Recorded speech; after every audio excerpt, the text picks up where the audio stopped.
It's that time of the day when we take a look at those top stories making headlines with me, Rolene Marks, right here on the Israel Brief. As always, brought to you by these guys, Lay of the Land. So let's take a look at those top stories, and we begin with a decision by our Prime Minister Yair Lapid not to meet with the Norwegian Foreign Minister Anniken Huitfeldt when she visits Israel next month. So what is the reason behind this? Now, our Deputy Director of our Foreign Ministry, Elisa Bennett, met with the Norwegian ambassador who put forward the request from the Foreign Minister. Bennett reminded the envoy that Norway's decision to label food products from the West Bank, which is disputed territory, as from Israeli settlements is particularly offensive. Now, why is it offensive to Israelis? First of all, no other country in the world that is engaged in a conflict over disputed territories is singled out this way.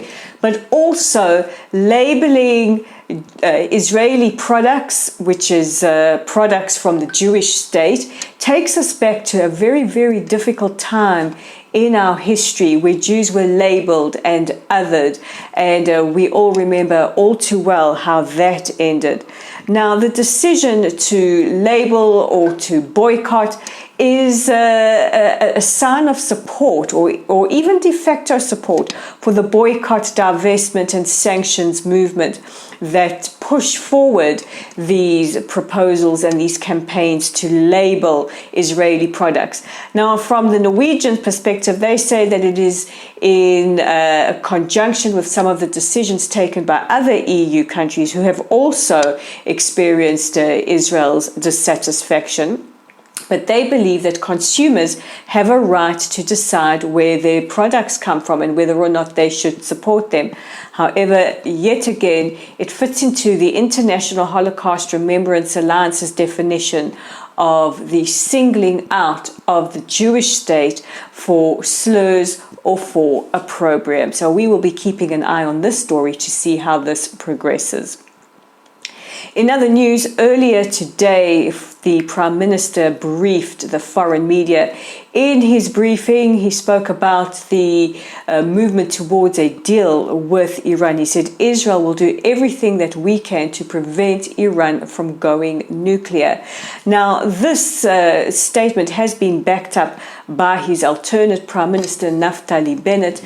Naftali Bennett tweeted out to US President Biden that he's really appealing to him at the last minute not to sign a deal with Iran, saying that all this would succeed in doing is putting at least $250 billion into the back pockets, not just of the Iranian regime who has sworn to Israel's destruction, but also their terror proxies. A reminder that Iran is the largest state sponsor of terror. Now, this has been echoed by our Defense Minister Benny Gantz, who said Israel will do everything that we can to prevent a nuclear Iran, and he means what he says because the Defense Minister is off to the US and Japan on Thursday.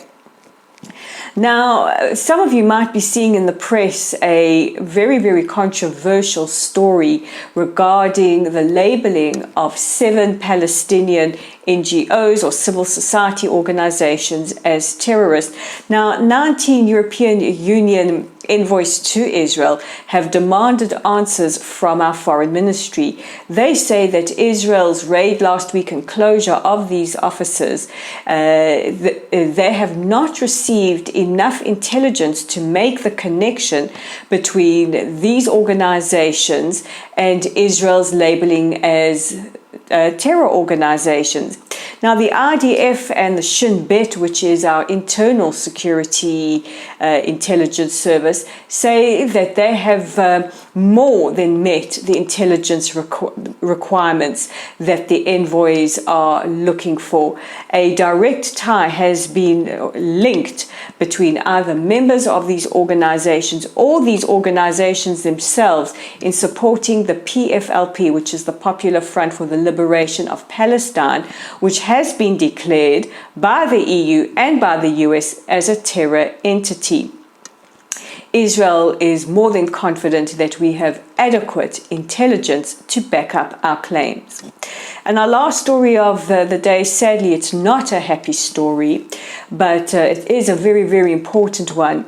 The IDF have confirmed that a blast in Gaza yesterday, which claimed the life of a Palestinian child and injured several adults, was as a result of a rocket that was stored very badly. Now, we have spoken time and again here on the Israel Brief and have covered it in content on Lay of the Land about the Palestinians' use of their civilian population as human shields. And more Palestinians are starting to speak out about this and to really show their offense, their dislike of terror regimes Hamas and the Palestinian Islamic Jihad. And here we have a prime example of how ordinary citizens are used as human shields, and the effects of that are deadly.